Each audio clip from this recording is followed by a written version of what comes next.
চেতনা এইবিলাক নাশ কৰিবলৈ হ'লে মোৰ চৰণত শৰণাপন্ন হ'ব লাগিব। এতিয়া কৈছে যে মোক চিন্তা কৰিবলৈ কিছুৱে সন্ন্যাস লৈছে বা ব্ৰহ্মচৰ্য ব্ৰত ধাৰণ কৰি মোৰ নাম জপিছে, তেওঁ ত্যাগৰ মাধ্যমে লৈছে, বেলেগ কথা। কিন্তু সৰ্বসাধাৰণ সকলোৱে যদি সেই ভাৱটো লয় সংসাৰ বতি নাথাকিব।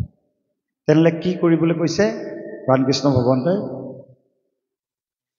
শ্ৰৱণ কীৰ্তন কৰি ভজয় আমাক, নাৰী সংগ দুখে সখী কি কৰিবে তাক। কেতিয়াবা ভাৱ হয় কিছু কিছু ব্যক্তি ডেকা বয়সত বা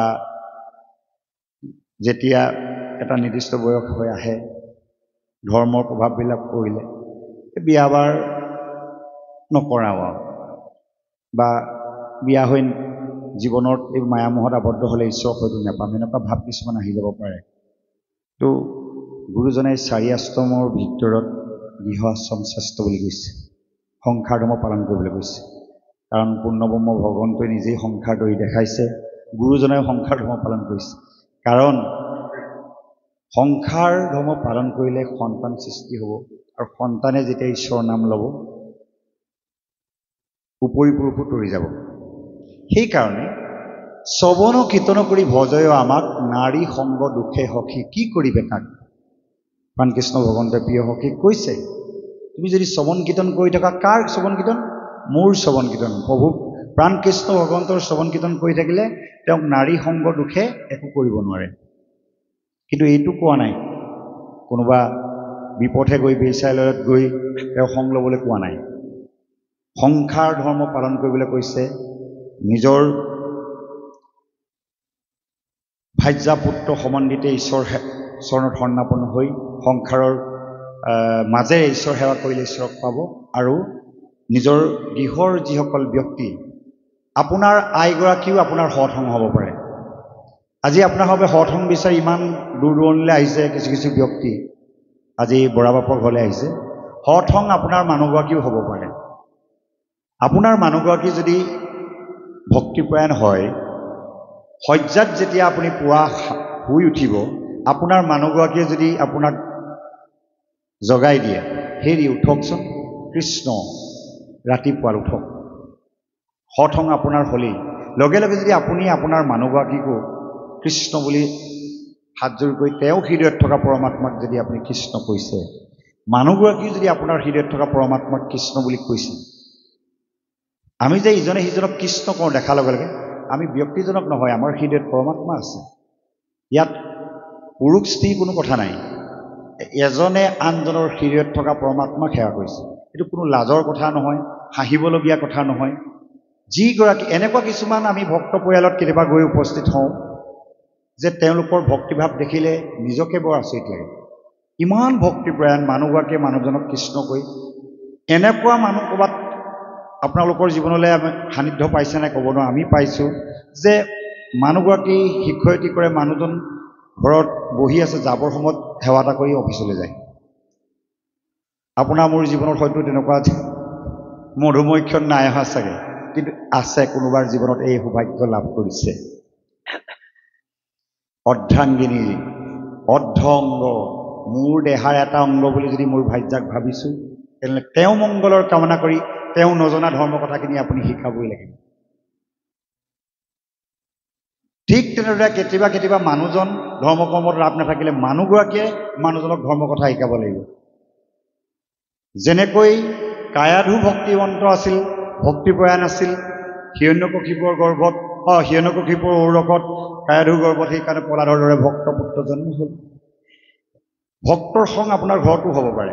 আপোনাক স্নান কৰি অহাৰ পাছত গুৰুগৃহত দুইজনে সেৱা কৰিছে, চাহ অকণমান দিছে, আপোনাক যদি কৃষ্ণ কৰি অৰ্পণ কৰিছে, আপুনিও কৃষ্ণ বুলি খাইছে, সৎসং আপোনাৰ ঘৰতে আছে।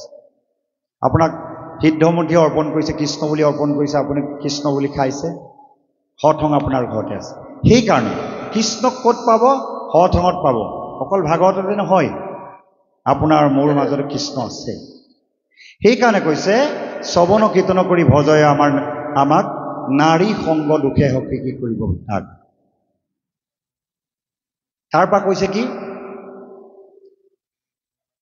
হস্তি ঘোঁৰা দোলা বিমানত কৰে গতি তথাপি হৃদয়ে নেৰে মোহৰ ভকতি মায়ামোহত পৰিম বুলি ধন নঘটিম নেকি ঘৰ নবনাম নেকি দামী গাড়ী এখন জীৱনত কোনোদিনে নুঠিম নেকি নিকিনিম নেকি এনেকুৱা প্ৰশ্ন আপোনাৰ মোৰ জীৱনলৈ আহিব পাৰে শাস্ত্ৰই কিন্তু বাধা দিয়া নাই এইবোৰ আমাৰ সংসাৰ ধৰ্মৰ মাজৰ কথা কিছুমান ভাগত উল্লেখ কৰিছে হস্তি ঘোঁৰা দোলা বিমানত কৰে গতি আগৰ দিনত হাতীটো ঘোঁৰাটো বৰ বাহন হিচাপে ব্যৱহাৰ কৰিছিল এতিয়া দামী গাড়ীখন তেতিয়া দিনতো বিমান আছিলে দোলা হস্তি ঘোঁৰা দোলা বিমানত কৰে গতি এতিয়া আমাৰ ধ্যান মননত বিমানৰ কথা উল্লেখ আছে এতিয়াও আমাৰ মানুহে সাজি উলিয়াইছে সেইবোৰ বিষয় আয়ত্ত কৰিয়ে বিমান আকাশত উৰুৱাইছে আপুনি ভোগবিলাসৰ মাজতো থাকক কোনো কথা নাই সুন্দৰ ঘৰ ন্যায়পৰায়ণভাৱে সৎ পথে আপুনি ধন উপাৰ্জন কৰক আপুনি সুন্দৰ এটি থাকিবৰ কাৰণে ঘৰ নিৰ্মাণ কৰক এখন দামী গাড়ী কিনক তাত আপোনাক ঈশ্বৰ প্ৰাপ্তি হোৱাত কোনো বাধা সৃষ্টি নহয় কিন্তু কি কৰিব লাগিব বুলি কৈছে হস্তি ঘোঁৰা দোলা বিমানত কৰে গতি তথাপি হৃদয়ে নেৰে মোহৰ ভকতি হৃদয়ত ঈশ্বৰ কৃষ্ণ ভগৱন্তৰ ভক্তিভাৱটো কিন্তু এৰিব নালাগিব আপোনালোকে জানে ৰজা হৰিশ্চন্দ্ৰ বলি ৰজা অম্বৰীষকে ধৰি মহা ৰজাসকলেও ৰজা হোৱা স্বত্তেও তেওঁলোকে সস্থান প্ৰাপ্তি হ'ল ঈশ্বৰ ৰাজ্যত প্ৰৱেশ কৰিলে কেনেকৈ ইমান ধন সম্পত্তি ৰাজ্যৰ প্ৰজাবৰ্গৰ সহিতে পুত্ৰ ভাৰ্যাৰ সহিতে সংসাৰ ধৰ্ম পালন কৰাৰ পাছতো ঈশ্বৰক পাহৰি নগ'ল ঈশ্বৰৰ লগত সম্বন্ধ গঢ়িলে যাৰ কাৰণে মৃত্যুৰ পাছত তেওঁলোকৰ সস্থান প্ৰাপ্তি হ'ল সেই সময়ত বাস কৰা যিসকল ধন কুবেৰ আছিলে বা সেই সময়তো ৰজাৰ পাছতে কিছুমান এনেকুৱা ধনৱন্ত ব্যক্তি থাকে যিসকল ব্যক্তিয়ে গোটেই জীৱন ধন অৰ্জন কৰিলে কিন্তু ঈশ্বৰৰ চৰণত দাসত্ব স্বীকাৰ নকৰিলে ঈশ্বৰৰ নাম নললে সেইসকলৰ নাম তালিকা কোনো শাস্ত্ৰতো নাই কোনো ইতিহাসৰ পাতত নাই যিসকলে ভক্তি কৰিছে সেইসকলৰ বিষয়ে চন্দ্ৰসূৰ্য থকালৈকে শাস্ত্ৰৰ পাতে পাতে আমাক বুজাবৰ কাৰণে গুৰুজনাই দি লিখি থৈ গৈছে আৰু সেই কাহিনীবোৰৰ পৰাই আমি জীৱনৰ গতি নিজেই নিৰ্ণয় কৰি আগবাঢ়ি যাব লাগিব এতিয়া কৃষ্ণদেৱৰ লগত সম্বন্ধ গঢ়িবলৈ হ'লে আপুনি ত্যাগৰ মাধ্যমেও যাব পাৰিব ভোগবিলাসৰ মাজতো যাব পাৰিব কিন্তু সাধনা লাগিব সাধনাবিহীন জীৱন কেতিয়াও মূল্যৱান হ'ব নোৱাৰে কৃষ্ণদেৱে কৈছে তুমি মোৰ বাবে অৰ্থ অৰ্পণ কৰি চোৱা কুবেৰৰ ভাণ্ডাৰ তোমাৰ বাবে খুলি নিদিওঁ যদি কোৱা তুমি মোৰ বাবে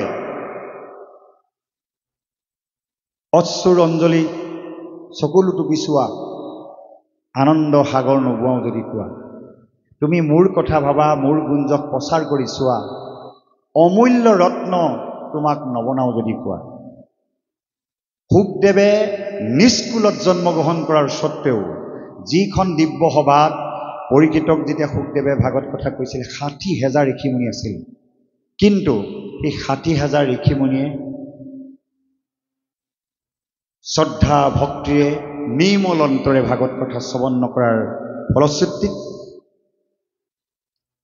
ভাগৱত কথা শেষ হোৱাৰ পাঁচ মুহূৰ্ততে তেওঁলোকে হাতযোৰ কৰি ক'লে হে গুৰুদেৱ আকৌ এবাৰ ভাগৱত কথা কওক তেতিয়া শুকদেৱে ক'লে যি ভাগৱত তত্ত্ব পৰীক্ষিতকে প্ৰমুখ কৰি জগত কল্যাণৰ কাৰণে প্ৰচাৰ কৰিলোঁ তোমালোকে ৭টা দিন এই দিব্য সভাত বহি আছিলা যদিও নিৰ্মল অন্তৰে শ্ৰদ্ধা ভক্তিৰে নুশুনাৰ কাৰণে হৃদয়ংগম কৰিব নোৱাৰিলা সেই শাৰী মূৰত থকা গোটেই ভাগৱত কথা অতি শ্ৰদ্ধা ভক্তিৰে শুনিলে এই ভাগৱত তত্ত্ব সম্পূৰ্ণ হৃদয়ংগম কৰাৰ বাবে তেখেতে এই গুৰু আসনত বহি ঈশ্বৰৰ কথা পুনৰ ক'ব। ভাগৱত কথা দ্বিতীয়বাৰ কাৰণে মই আৰু ইয়াত নকওঁ। তেতিয়াই নিষ্কুলীয়া সুতৰ মুখেৰে ভাগৱত কথা নুশুনো বুলি ৬০,০০০ ঋষিমুনিৰ ভিতৰত ৩২,০০০ তাৰ পৰা আঁতৰি গুচি গ'ল। ২৮,০০০ ভাগৱত কথা শুনিলে। এই যে কৈছোঁ যে তোমাক অমূল্য ৰত্ন নবনাওঁ যদি কোৱা বুলি যে ক'লে, কথাটো সাৰমৰ্মীয়াই যে অত্যন্ত নিষ্কুলত জন্মগ্ৰহণ কৰাৰ স্বত্বেও নিৰ্মল অন্তৰে ভাগৱত কথা শুনাৰ কাৰণে, ঈশ্বৰৰ নাম জপাৰ কাৰণে সেই ৭টা দিনৰ ভিতৰতেই সেই সুত মহামহন্তলৈ ৰূপান্তৰিত হ'ল। সেই কথাটোকে ভাগৱত তাৎপৰ্যত লিখিছে, কীৰ্তনতো লিখিছে, যিটো নাম নেৰে মুখে পাইলে মুখ্য মহাসুখে, জানা কৃষ্ণ তুষ্ট ভৈলা তাৰ, গুৰু ভৈলা জগতৰে, কলিত হিতু নৰে, কোটি কোটি পুৰুষ উদ্ধাৰে। যিজনে নাম নেৰে, ঈশ্বৰ কৃষ্ণ ভগৱন্তৰ নাম নেৰে, যিজন ব্যক্তিয়ে ঈশ্বৰৰ নাম নেৰে, সেইজন এটা সময় আহিব, তেওঁক নাম জপৰ প্ৰভাৱৰ দ্বাৰা কিছু কিছু ব্যক্তিয়ে তেওঁৰ ওচৰত ঈশ্বৰ তত্ত্ব ল'ব, তেওঁ গুৰুক মানিব। এই কথাটো প্ৰাণ কৃষ্ণ ভগৱন্তই স্পষ্টভাৱে কৈছে কি বুলি, আমাত কৰিয়া শ্ৰেষ্ঠ গুৰু সিজন, শিষ্য হুয়া সেৱা কৰো দুখানি চৰণ। ভগৱন্তই আমাৰ সমস্তৰ হৃদয়ত বিৰাজমান হৈ আছে। ভগৱন্তই সেইসকল ব্যক্তিৰ হৃদয়ত থাকি সুবুদ্ধি দিব যে তেওঁৰ দ্বাৰা তেওঁৰ ওচৰত সেই তত্ত্ব কথা লোৱা, তেওঁক গুৰু বনাই দিব।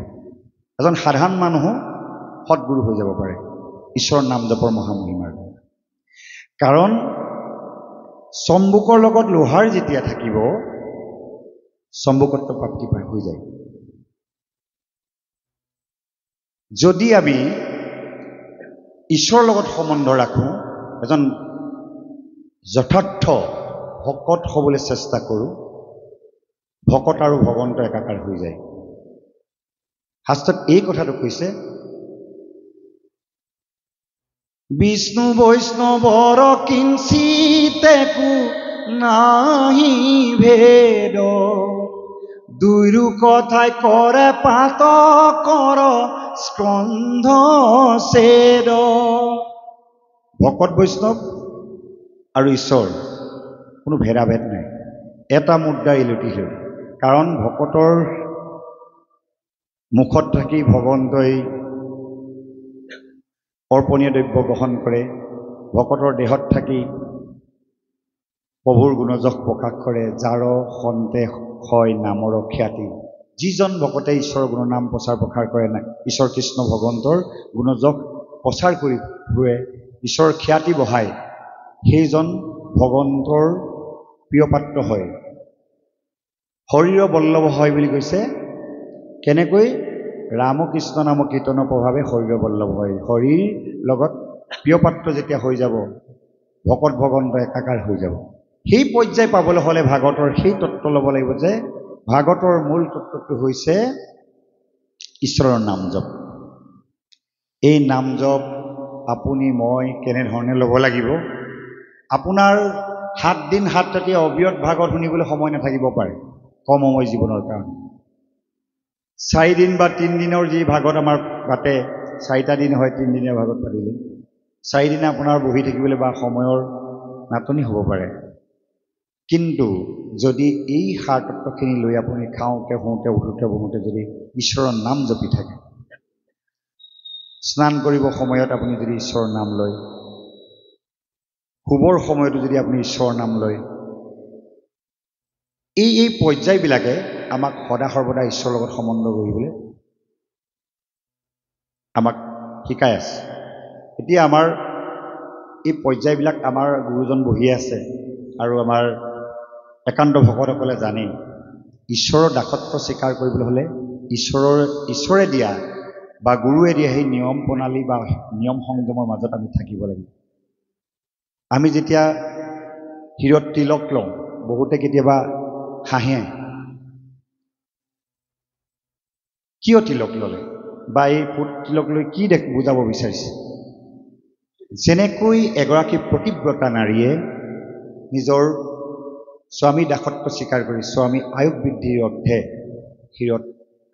স্বামীৰ অৰ্থে শিৰত সেন্দুৰ লয়, ঠিক তেনেদৰে এই বিশ্ব ব্ৰহ্মাণ্ডৰ গৰাকীৰ দাসত্ব স্বীকাৰ কৰি আমিও প্ৰকৃতি সমস্ত ব্ৰহ্মাকে আদি কৰি জীৱজগত যিমান আছে আমি ঈশ্বৰৰ দাসত্ব স্বীকাৰ কৰি প্ৰকৃতি হিচাপে তেওঁৰ চৰণ চিন্তা কৰিব লাগে।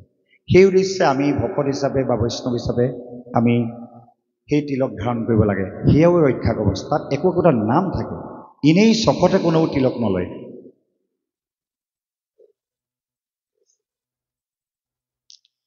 এতিয়া প্ৰাণকৃষ্ণ ভগৱন্তৰ দাসত্ব স্বীকাৰ কৰি যদি আপুনি খাওঁতে শুওঁতে নাম লোৱা, অলপ আগত আমি ক'লোৱেই যে যেতিয়া স্নান কৰাৰ পাছত আমি ঈশ্বৰৰ ওচৰত পুৱা বেলিকা সমস্ত অৰ্পণ কৰি যেতিয়া ঈশ্বৰৰ দাসত্ব স্বীকাৰ কৰোঁ আৰু যিকোনো কৰ্ম ঈশ্বৰক যেতিয়া অৰ্পণ কৰি কৰিব, কৰ্মবন্ধনত নপৰে, কৰ্মৰ পাপে আপোনাক স্পৰ্শ কৰিব নোৱাৰে। সেইকাৰণে ইয়াৰ পাছৰ পৰ্যায়ত কৈছে কি, আপুনি খাওঁতে শুওঁতে কেনেকৈ ঈশ্বৰৰ নাম ল'ব, এই কথাখিনি শাস্ত্ৰত বৰ ধুনীয়াকৈ লিখিছে। এই কথাখিনি জনা দৰকাৰ। ঈশ্বৰৰ এটা এটা নামে আমাক কি কি উপকাৰ কৰিব পাৰে। অসুধে শ্ৰী বিষ্ণু ভুজনে সজনার্দনম শয়নে পদ্মনাভং স বিবাহে স প্রজাপতিম युद्धे चक्रधर देवं प्रवासेति विक्रम नारायण तनुत्यागे श्रीधरं प्रिय संगमे दुस्वप्ने स्मर गोविंदम संकटे मधुसूदनम कानने नारासिंहं स पाविक जलसायिनम जलमध्ये वराहं स पर्वते रघुनंदनम गमने वामनं चैव सर्वकायसु माधवम षोडशतानि नमामि पात्रथाय त्यपथेत् सर्वपापो विनिमुक्तो विष्णु लोको महीयते सर्व पापो विनिमुक्तो विष्णु लोको महीयते। ইয়াৰ অৰ্থবিলাক কি কৈছে? আমি সংসাৰ ধৰ্ম পালন কৰা ব্যক্তি, ধন উপাৰ্জন কৰোঁতে, কথা কওঁতে আমাৰ দক্ষিণে অহনিশে পাপ কৰে। চকুৱে সদায় আনৰ উন্নতি দেখিলে ঈৰ্ষাভাৱ এটা আহে, ভাল দেখিলে লাগেই আমাক। কাণখনে আনৰ বেয়া কথাবোৰ শুনি ভাল পায়, ঈশ্বৰৰ কথা শুনি বেয়া পায়।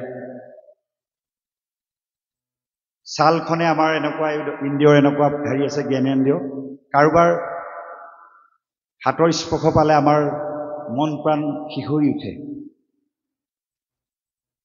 এই ইন্দ্ৰিয়বিলাকে এদিন আমাক নৰক যন্ত্ৰণালৈ লৈ যাব। সেইকাৰণে যেনেকৈ আমি পুৱা গধূলি যেতিয়া আহাৰ গ্ৰহণ কৰা কাঁহীখন বা থালিখন আমি ধুই পখালি আকৌ ৰাখি থওঁ, পুনৰ এবাৰ যেতিয়া আহাৰ খাব সময়ত আকৌ ধুই পখালি আহাৰ খাওঁ। ঠিক তেনেদৰে প্ৰত্যেক দিনাই আমি ঈশ্বৰৰ চৰণত ক্ষমা খুজিব লাগে।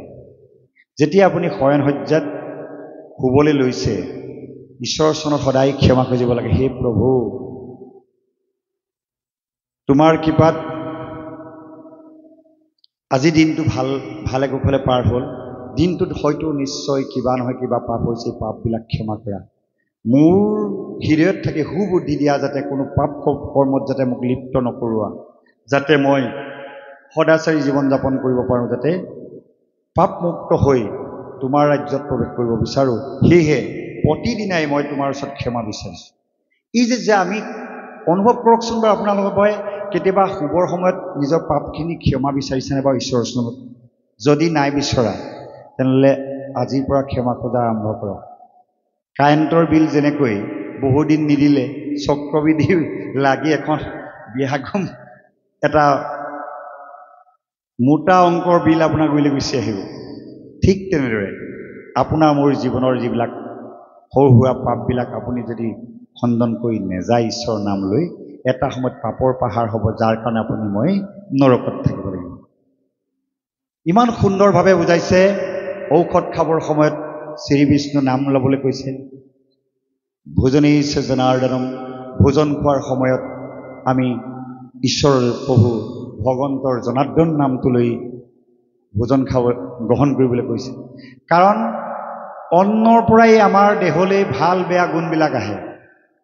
আমি খোৱা আহাৰ প্ৰথম ৰস হয়, তাৰপাছত ৰক্ত বা তেজ, তাৰপাছত মাংস, তাৰপাছত মজ্জা, তাৰপাছত অস্থি, মেদৰ পাছত মজ্জা, মজ্জাৰ পাছত অস্থি, অস্থিৰ পাছত বীৰ্য হয়। আৰু এই অন্নত যদি কিবা বিৰূপ প্ৰভাৱ পৰে, ৰন্ধা ব্যক্তিজনে যদি বেয়া ভাৱনা লৈ বনাই থাকে, অন্নৰ যদি যিখিনি উপাদান, যিখিনি দ্ৰব্য অসৎ উপায়ে যদি অৰ্জন কৰা হয়, সেই অন্ন খোৱাৰ পাছত আমাৰ দেহলৈ এনেকুৱা তেজ বৃদ্ধি হ'ব, খং ৰাগ আহিব, কামনাত দগ্ধ হৈ আমি অসৎ কামত লিপ্ত হ'ম, এইবিলাক আমাৰ আহি যাব। সেইকাৰণে সৎ পথে উপাৰ্জন কৰি সৎভাৱে জীৱন যাপন কৰিব লাগিব। সেই পাপৰ পৰা ৰক্ষা পাবলৈ খাবৰ সময়ত অন্ন শুদ্ধ কৰি অন্ন গ্ৰহণ কৰিবলৈ কৈছে। আমি পোৱাৰ লগে লগে ভোক লগাৰ কাৰণে আমি আহাৰ খাওঁ, পাইছোঁ ভালখিনি সোনকালে খাওঁ, এই ভাৱনাই খালে আহাৰে আমাক শান্ত সাম্য কেতিয়াও এটা মন দিব নোৱাৰে। কাৰণ আহাৰ শুদ্ধিয়েই মন শুদ্ধি, মনৰ নিৰ্মলতা যেতিয়া থাকিব, আপোনাৰ মনত প্ৰশান্তি আহিব। নহ'লে খং ৰাগ অসূয়া অপ্ৰীতি আপোনাক হাৰাশাস্তি কৰিব। আপুনি অনুতপ্ত হ'ব কেতিয়াবা যে মোৰ ইমান খং কিয়, মোৰ দেহত ইমান কামাগ্নি কিয়। আমাৰ দেহত কেইবাকোৰাও জুই আছে। গৰ্ভাগ্নি, যি অগ্নিয়ে আমাৰ দেহৰ আহাৰ, দেহত আমি খোৱা আহাৰ হজম কৰি পেলায়। ক্ৰোধাগ্নি, যেতিয়া খং উঠি আহিব, গুৰু গোসাঁই একো নামানে, কাৰোবাক হয়তো উপহাৰ কৰিব, সেইবিলাক অগ্নি আছে আমাৰ দেহৰ ভিতৰতে। কামাগ্নি, যি আহাৰৰ প্ৰভাৱত, বেয়া আহাৰৰ প্ৰভাৱত আপোনাৰ দেহলৈ কাম ভাৱ আহিব, আপুনি হিতাহিত জ্ঞান হেৰুৱাই কাৰোবাক হয়তো বলৎকাৰ কৰিব, যাৰ পৰিপ্ৰেক্ষিতত আপোনাৰ মান সন্মান শেষটো শেষেই, আপোনাৰ জীৱন ধ্বংস হৈ যাব। সেইটো কাৰণেই আহাৰৰ পৰা সকলো উদ্ভৱ হৈছে। সেইকাৰণে ঈশ্বৰৰ নাম তাতো সংযোগ কৰি ৰাখিছে। সেইকাৰণে প্ৰত্যেকটো বস্তু যদি ঈশ্বৰৰ নামৰ দ্বাৰা পবিত্ৰ কৰি ল'ব পাৰোঁ, তাৰ পৰা আমাৰ হিত সাধন হ'ব। ইমান সুন্দৰভাৱে কৈছে যে খাবৰ সময়ত কি নাম ল'ব। আমি যেতিয়া গা ধুওঁ, আমি যেতিয়া কাৰোবাৰ গুৰিত, আমাৰ প্ৰভু ঈশ্বৰে হওক বা কোনোবা এজন ব্ৰাহ্মণৰ গুৰিতে হওক, নিজক শুদ্ধি কৰিবৰ কাৰণে যেতিয়া আমি শান্তি জল হিৰত লওঁ যে নিজক শুদ্ধ কৰিবলৈ, কিন্তু আমি প্ৰত্যেক দিনাই আমাৰ এই অসুচি দেহাটো হোৱাৰ লগে লগে আমাৰ বিভিন্ন সংসাৰী মানুহৰ পাপ থাকে। আমি যেতিয়া নমো নাৰায়ণ বুলি পানী লওঁ, মানে জল নিজৰ দেহত ঢালোঁ, তেতিয়া আমাৰ দেহৰ যিমানখিনি পাপ আছিলে নাইকিয়া হৈ যাব। এনেধৰণে আমি নামখিনি সুন্দৰভাৱে কৈ গৈছোঁ। আপোনালোকে অধ্যয়ন কৰিলে, শাস্ত্ৰৰ মাজলৈ সোমালে সেই তত্ত্বখিনি পাব। এই প্ৰত্যেকটো নামৰ এটা প্ৰভাৱ আছে। যাত্ৰা কালত যেতিয়া ব্ৰাহ্মণৰূপী ভগৱন্তৰ নাম ল'ব, আপোনাৰ যাত্ৰা সিদ্ধি আপোনাৰ হ'বই, কোনো অমংগলে দেখা নিদিয়ে। আৰু সমস্ত কাৰ্যত মাধৱৰ নাম ল'বলৈ কৈছে। খাওঁতে হওঁতে উঠোতে বহোঁতে কৃষ্ণ নাম জপিবলৈ কৈছে। এই তত্ত্ববিলাক জানিবৰ কাৰণে, বুজিবৰ কাৰণে ভাগৱত শাস্ত্ৰই বাৰে বাৰে দোহাৰি আছে, জপ ৰাম নাম অবিশ্ৰাম। নহ'লে কোনোবা এদিনাখন আকস্মিকভাৱে যদি এই সংসাৰ ত্যাগ কৰি গুচি যাওঁ, এই দেৱৰ দুৰ্লভ মানুহৰ জনম আকৌ নেপাওঁ আৰু। প্ৰভু অৱস্থা আমনি লাগিছে নি বাৰু? যদি লাগিছে আমি সামৰি দিম, কাৰণ আমাৰ পাঠকদেৱো আমনি লাগিছে নিশ্চয়। আৰু এটা কথা, এনেই পঢ়ি গ'লে আমিও অবিৰত ভাগত বিভিন্ন অনুষ্ঠানত সদায় চলাই আছোঁ পঢ়ি গ'লে কিছুমান তত্ত্ব অত্যন্ত গুণী জ্ঞানী ব্যক্তিসকলে যিসকলে ধৰক তত্ত্বখিনি আগত কাৰোবাৰ পৰা শুনিছে সেইসকলে পঢ়ি গ'লে কথাখিনি ধৰি ৰাখিব পাৰে এনেই সৰ্বসাধাৰণ মানুহ শুনিলে লগে লগে কিছু সময় পাছতে সেইবিলাক পাহৰি পেলায় কিন্তু এনেধৰণে শাস্ত্ৰ তত্ত্বখিনি যেতিয়া প্ৰকাশ কৰি ব্যাখ্যামূলকভাৱে মানুহৰ হৃদয়ত ভক্তিৰ বীজ ৰোপণ কৰিব পৰাকৈ যদি প্ৰকাশ কৰি দিব পৰা যায় এজন নহয় এজন ব্যক্তি সলনি হ'লেও প্ৰতিজনক উদ্ধাৰ কৰি দিব যাৰ বংশত আছে বৈষ্ণৱ একক গতি সিও উদ্ধাৰ কৰে জীৱ কোটি কোটি যাৰ বংশত এটি বৈষ্ণৱ পুত্ৰ জন্ম হ'ব সেই পুত্ৰটিয়ে তেওঁলোকৰ কেবা পুৰুষো উদ্ধাৰ কৰিব বুলি শাস্ত্ৰই কৈছে কাৰণ আমাৰ উপৰি পুৰুষসকলে সেই সময়ত হাবি ভাঙি ঘৰ দুৱাৰ বনাই সন্তানৰ বা ভাৰ্যাৰ পোহপাল দিয়াৰ বাবে যি ত্যাগ কৰিলে সেই ত্যাগৰ সময়ত হয়তো ঈশ্বৰৰ নাম ল'বলৈ সময় নাপাবও পাৰে কিন্তু আমি এতিয়া এবাৰ ঘৰ বনালে বহু বছৰ নবনালেও হয় আমি যদি ঈশ্বৰৰ নাম লওঁ তেতিয়া যদি কিবা ভুল কৰ্মৰ বাবে তেওঁলোক যদি নৰকতো আছে তেওঁলোকক কোনে উদ্ধাৰ কৰিব জীৱন্ত অৱস্থাত আপোনাৰ দেউতাই দি থৈ যোৱা স্থাবৰ সম্পত্তি লৈ আপুনি নিজকে হিৰ তুলি জীয়াই আছে মৃত্যুৰ পাছত আপোনাৰ পিতৃপুৰুষ ক'ত আছে আপুনিতো দেখা নাই বা মইতো দেখা নাই কিন্তু শাস্ত্ৰই কৈছে যদি কৰ্মবন্ধনত পৰিছে হয়তো নৰকত থাকিব পাৰে তাৰ পৰা উদ্ধাৰ কোনে কৰিব আপোনাৰ ঘৰত বেলেগ এজন আপোনাৰ ঘৰৰ গাঁৱৰ বা কোনোবা এজনে কৰিব নেকি নকৰে আপুনি কৰিব লাগিব শাস্ত্ৰত কৈছে যাৰ পুত্ৰ হৈবে হৰিত শৰণ লয় শুদ্ধভাৱে দধি দুগ্ধ ঘিত মধু নদীৰ অজল কুপিয়া পিতৃগণে তৃপ্তি কপায় যাৰ পুত্ৰসকলে হৰিৰ চৰণত শুদ্ধভাৱে শৰণ লয় হৰি গুণগান গায় সেই পুত্ৰসকলৰ সৎভাৱনা সৎচিন্তাৰ দ্বাৰা বা ঈশ্বৰৰ নাম জপৰ দ্বাৰা আমাৰ উপৰি পুৰুষসকল যদি কিবা বেয়া ঠাইটো আছিলে তেওঁলোকক সস্তান পাব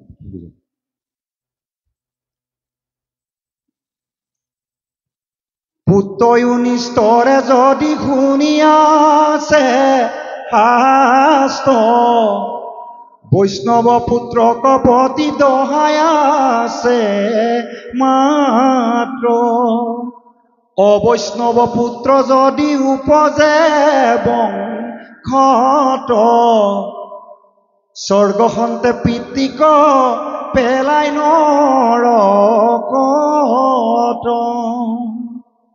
কেনেবাকৈ যদি আপোনাৰ মোৰ সন্তানটো অবৈষ্ণৱ হৈ যায় কোনো ভকত মানে ভগৱন্তৰ প্ৰতি শ্ৰদ্ধা নথকা অকল খোৱা পিন্ধা হোৱা অকল আনন্দ ৰং তামাচাত বিচাৰি এই সংসাৰ জীৱন যাপন কৰিব বিচৰা যদি এটি সন্তান আপুনি মই যদি গঢ়ি তোলোঁ তেনেকুৱা ধৰণে কিন্তু এই সন্তানে আমাকো কেতিয়াবা স্বৰ্গত যদি থাকোঁ আমাক সহায় আনিব বৈকুণ্ঠলৈ গ'লে আনিব নোৱাৰে কিন্তু স্বৰ্গ এনেকুৱা এখন ঠাই পুণ্য হ'লে স্বৰ্গলৈ যাব পাৰিব পুণ্য শেষ হ'লে ঘূৰি আহিব লাগিব সেইকাৰণে সন্তানক আধ্যাত্মিক জ্ঞান দিবই লাগিব দিনৰ ভাগত কৈ যোৱা হৈছিলে জননী জনক তাহা ক'বলৈ মৃত্যু তৰিবাৰ পথ যিটো দেখা হয় প্ৰকৃত পিতৃ মাতৃসকলক কৈছে যে নিজৰ সন্তানক সকলো সা সুবিধা দিয়াৰ উপৰিও আধ্যাত্মিক জ্ঞান দিয়ক ঈশ্বৰ কোন গুৰু কোন চিনাই দিয়ক সেই সন্তানে যেতিয়া সৰুৰ পৰাই এটি শিশুক যেতিয়া গুৰু ভকতক সেৱা কৰাবলৈ শিকাব মাকে যেতিয়া দেউতাকক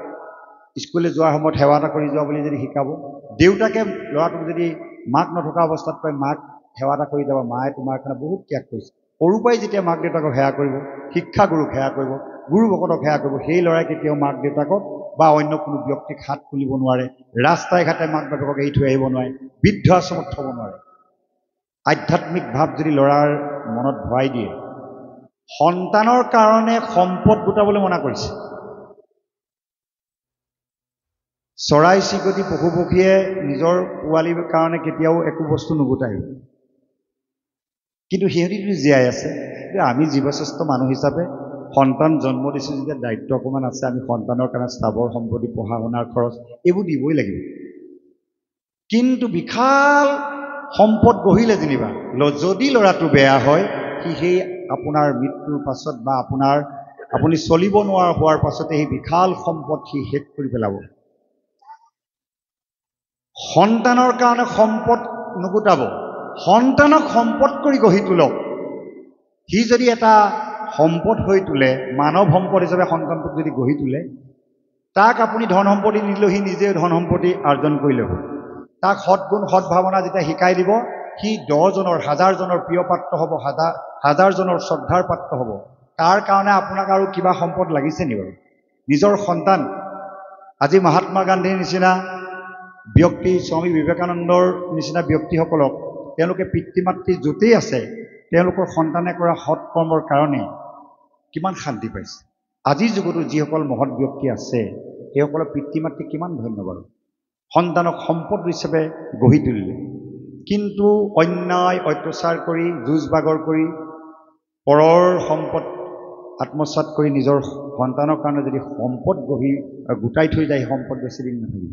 কিন্তু সন্তানক যদি সম্পদ হিচাপে গঢ়ে, সেই সম্পদ ৰূপী সন্তানে আপোনাক এই সংসাৰতো আপোনাক শান্তিয়ে শ্ৰদ্ধা ভক্তিয়ে বৃদ্ধকালতো সেৱা শুশ্ৰূষা কৰিব। মৃত্যুৰ পাছতো ঈশ্বৰৰ ৰাজ্যত যাতে প্ৰৱেশ কৰিব পাৰে তাৰ উদ্দেশ্যে ঈশ্বৰৰ গুণ কীৰ্তন শুদ্ধ ভাৱনাৰে গাব। সেই বিষয়বিলাক কোনো স্কুল কলেজত নিশিকায়। স্কুলত যি পঢ়োৱা নহয়, কলেজত যি শিকোৱা নহয়, তেনেকুৱা আধ্যাত্মিক জ্ঞানবিলাক ভাগৱত শাস্ত্ৰত আছে। সেইজনা আমাৰ গুৰু দুজনা বাদে অন্য কোনো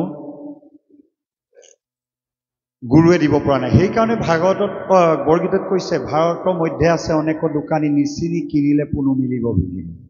যাৰে তাৰে কথা শুনি যি টি গুৰুৰ আশ্ৰয় লৈ কেতিয়াও বিপথে গৈ মূল সুঁতিৰ পৰা আঁতৰি ঈশ্বৰ কৃষ্ণৰ পৰা আঁতৰি যোৱাটো উচিত নহয়। পৰম গুৰু শংকৰ গুৰুজনাই ইমান সুন্দৰভাৱে ভাগৱত শাস্ত্ৰ দি গৈছে। এই ভাগৱত শাস্ত্ৰ আমাৰ জীৱনৰ স্থানে কি? যেনেকৈ মোবাইল এটা কিনিলে, টিভি এটা কিনিলে, গাড়ী এখন কিনিলে গাইড বুক এখন দিয়ে, এই জীৱনটো চলাবৰ কাৰণে এখন গাইড বুক ভাগৱত শাস্ত্ৰ। কেনেধৰণে কি আচৰণ কৰি সংসাৰ ধৰ্ম পালন কৰিব লাগে, সংসাৰত কেনেকৈ আগবাঢ়ি যাব লাগে, কৃষ্ণদেৱে নিজেই জন্মগ্ৰহণ কৰি গোটেই জীৱনটো কেনেকৈ এটা শৃংখলাবদ্ধ জীৱন গঢ়িব লাগে তেওঁ জীৱন চৰিত্ৰৰ দ্বাৰা দেখাই থৈ গৈছে। ভকতসকলৰ জীৱন চৰিত্ৰৰ দ্বাৰা দেখাই থৈ গৈছে। এই আচৰণবিলাক আমাৰ জীৱনত ল'ব লাগে। সেই উদ্দেশ্যে ভাগৱত শাস্ত্ৰ কৃষ্ণদেৱে 10ম স্কন্ধৰ ভাগৱতত কৃষ্ণদেৱৰ জীৱন চৰিত্ৰৰ দ্বাৰা উল্লেখ কৰিছে। অকণমান পাঠ কৃষ্ণ কৃষ্ণ পদ হেন তাৰ তাল তলা গেল যেন জুই পেলাইলে কছাৰিবকে বিমোচিত হৈ কংস সখা পকৰূপী দানৱ দুৰ্জনে দুনাই থোতে ঢাইল কোপে পহাৰিবে মনে দেখিয়াতে খনে কৃষ্ণে উঠি আয়া চোচে চাম্পদিয়া দুই হাতে ধৰে দুই ঠোঁটে গোপ শিশু গণে ৰঙে চাহিয়া চৈ তাকো লীলায়ে চিৰিলা যেনো বিৰিণা পাতক এৰম দেখি অবতাৰ দেখি দেবতাৰ বড় আনন্দ মিলিল কৃষ্ণ ৰহিৰত দিব পুষ্পবৰী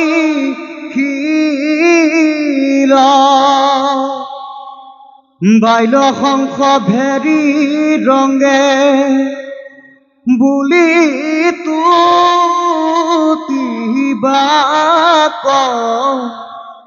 পদম বিস্ময় ভৈলা গোপী গোপহী খোজা কৃষ্ণ কথা বতি সবে তুলিলন্ত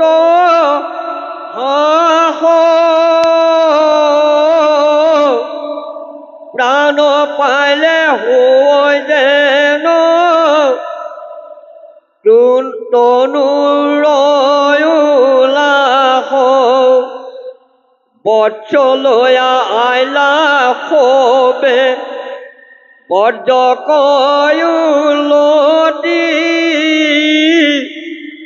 বকৰ বধক কৈলা বজ্ৰত প্ৰকতি ৰাম শুনি গোপগণ ভৈলা পদম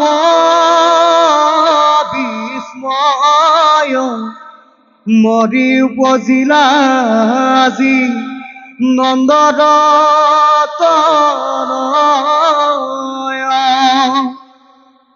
বেহি বেহি কৃষ্ণ কচা হৈ গমনে পৰম অমৃত যেন পিয়ন্ত নয়নে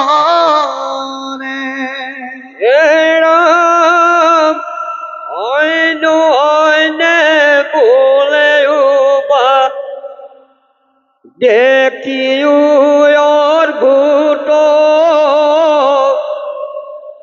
কিশোৰ মৃত্যুৰ দশা কৈলে কবহুত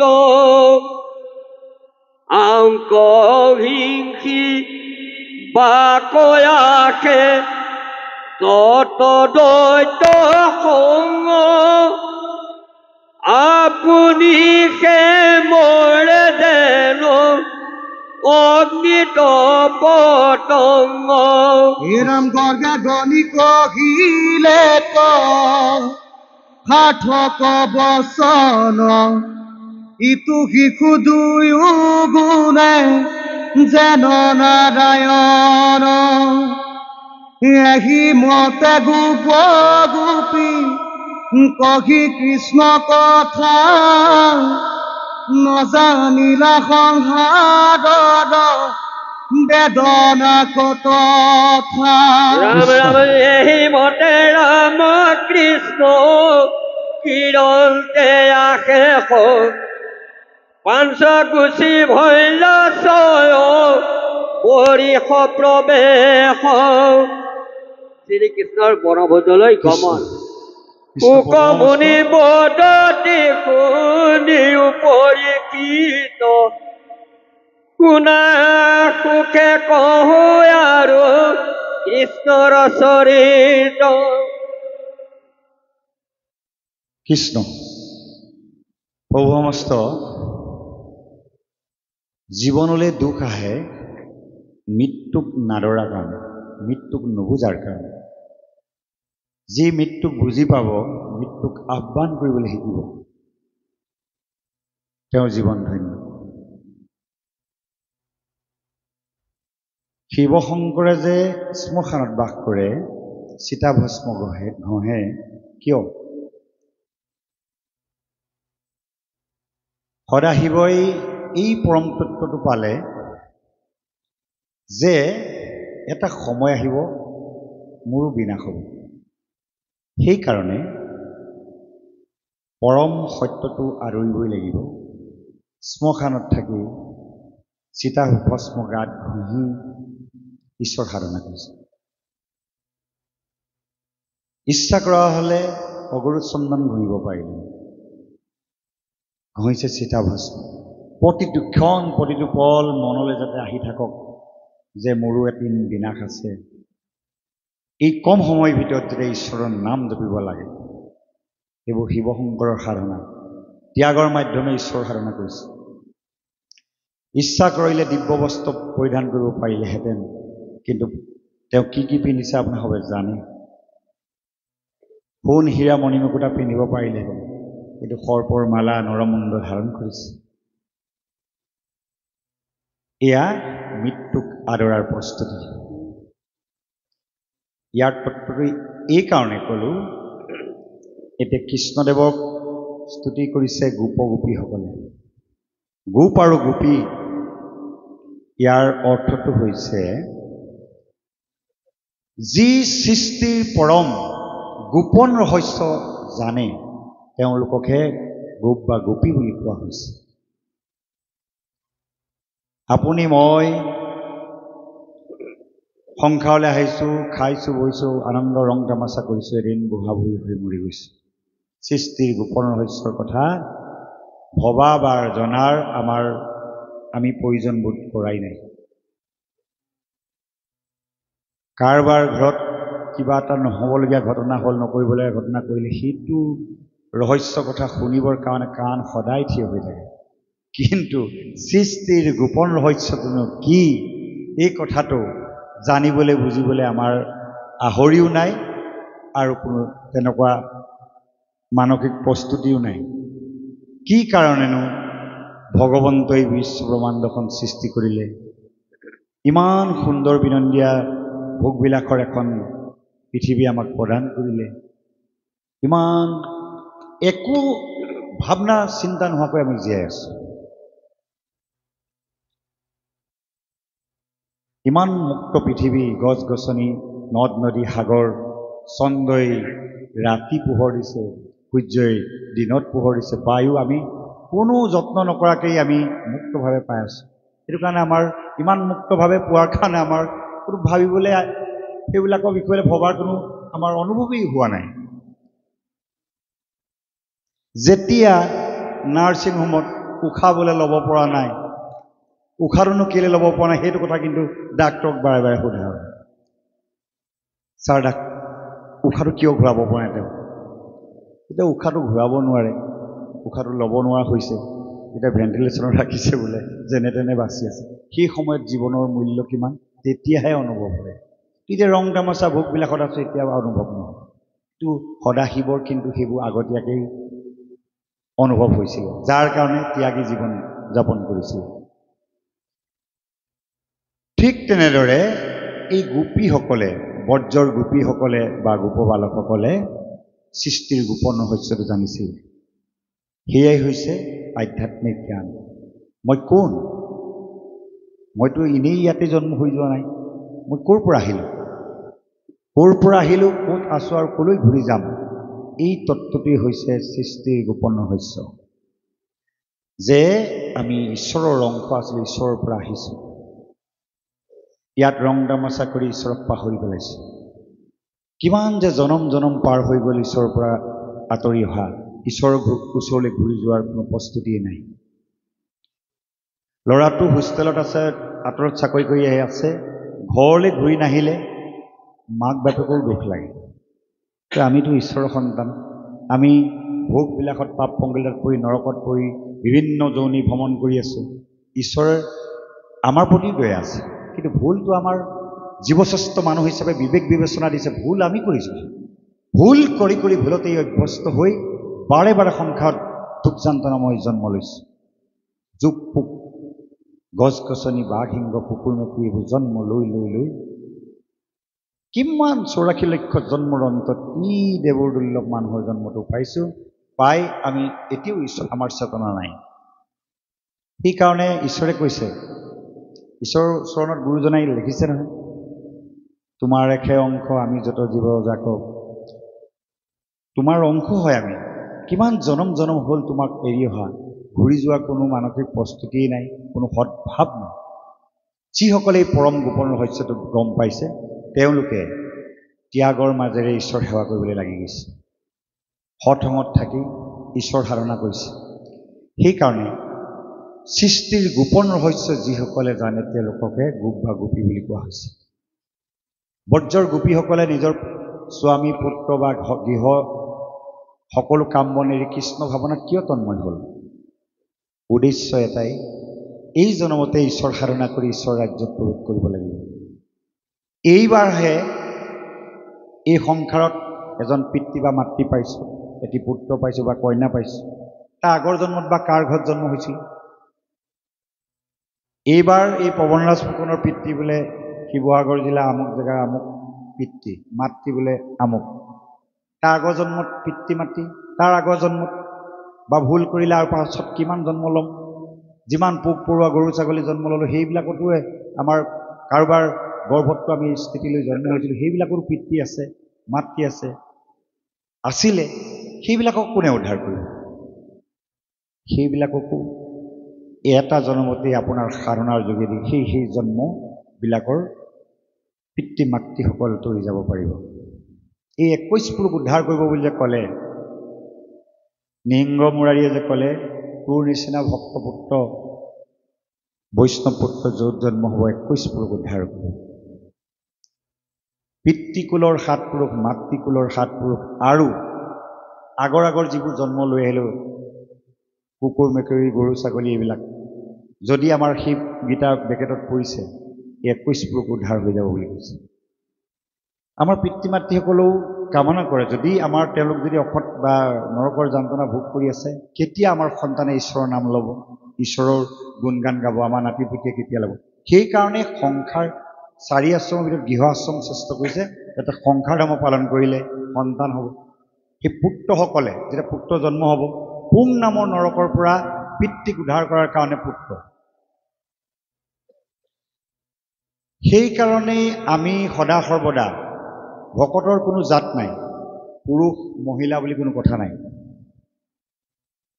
কৃষ্ণৰ চৰিতে জানা মহালাভ আছে, কৃষ্ণৰ চৰিতে জাতি অজাতি নবাছে।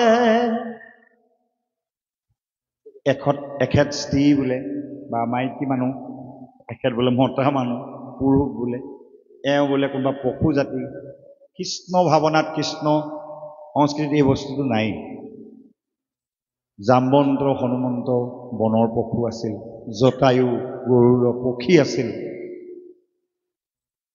কুন্তি অনুসূয়া দেৱহতী যদিও স্ত্ৰী জাতি হিচাপে জন্ম হৈছে, মহাভক্ত হিচাপে শাস্ত্ৰই মান্যতা দিছে।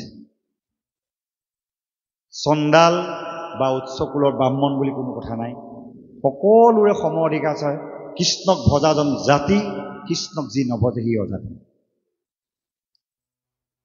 কৃষ্ণ ভক্তিত জাত পাতৰ কথাটো কেতিয়াও নাহে। সেইটো কাৰণে কৈছে চণ্ডাল পৰ্যন্ত কৰি জগত উপকাৰী।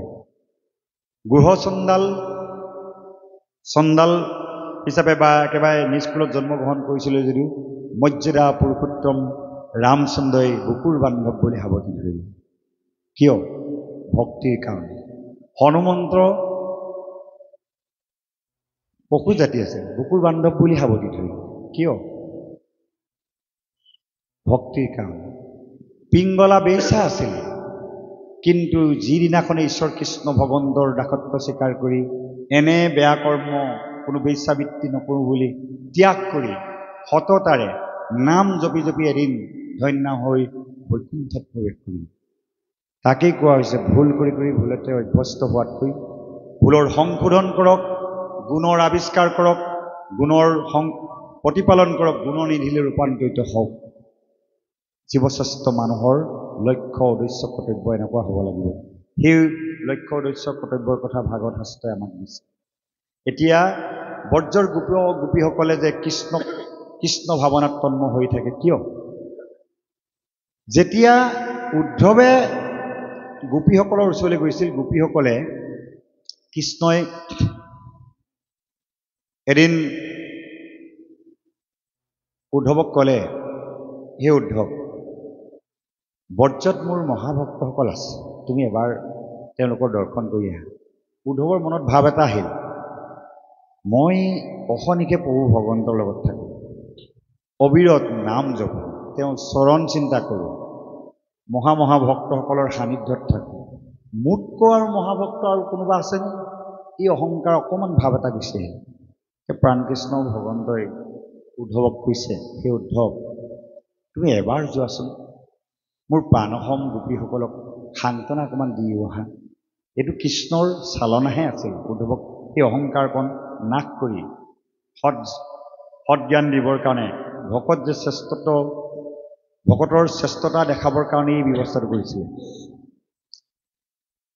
তেতিয়া উদ্ধৱক যেতিয়া পঠিয়াইলে, উদ্ধৱ গৈ সেই গোপীসকলৰ ওচৰ যেতিয়া পালেগৈ, উদ্ধৱকে কৃষ্ণ বুলি সাৱটি ধৰিলে। উদ্ধৱে ইমান কৈছে যে মই কৃষ্ণ নহয়, মই উদ্ধৱহে, তেওঁৰ সখীয়েক। প্ৰথম অৱস্থাত উদ্ধৱে ভাবিছে যে কামাতুৰা এই গোপীসকলে কৃষ্ণ বুলি মোকেই কৃষ্ণক নাপায়, মোকেই কৃষ্ণ বুলি সাৱটি ধৰিছে। কিন্তু অলপ পাছত তেওঁ গম পালে যে কথাটো সেইটো নহয়, যে এই গোপীসকলে মোকেই কৃষ্ণ বুলি সাৱটি ধৰা নাই। কোনো গোপীয়ে কৃষ্ণ বুলি গছ এজোপাকো গবা মাৰি ধৰিছে। কোনো গোপীয়ে এগৰাকীয়ে আনগৰাকীক কৃষ্ণ বুলি গবা মাৰি ধৰিছে। কোনো গোপীয়ে এজনী গৰু আহিছে, গৰুজনীকো কৃষ্ণ বুলি সাৱটি ধৰিছে। তেতিয়া উদ্ধৱৰ চেতনা আহিল, যি একান্ত ভক্তই কৃষ্ণ ভাৱনাত তন্ময় হৈ খাওঁতে শুওঁতে উঠোঁতে বহোঁতে কৃষ্ণময় দেখে, যেনেই চাই কৃষ্ণ দেখে, যেনেই চাই কৃষ্ণ দেখে, কৃষ্ণ ভাৱনাত তন্ময় হ'ল সেইসকল মহাভক্ত। মই দেখোন সেইটো পৰ্যায়লৈ যোৱাই নাই। মই কৃষ্ণক কৃষ্ণ দেখোঁ, অৰ্জুনক অৰ্জুন দেখোঁ, সুদামক সুদাম দেখোঁ।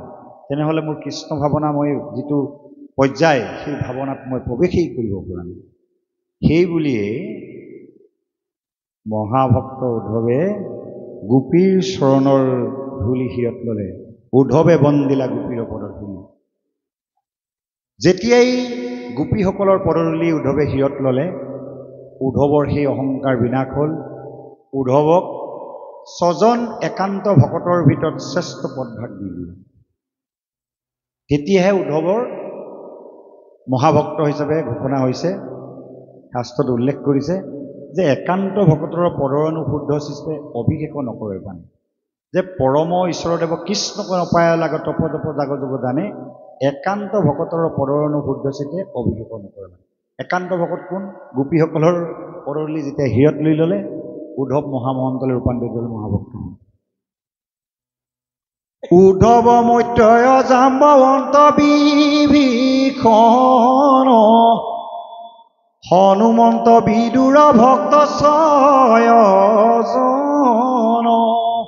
এই 6জন ভকতৰ ভিতৰত উদ্ধৱৰ নামটো প্ৰথমতে আছে। এই উদ্ধৱে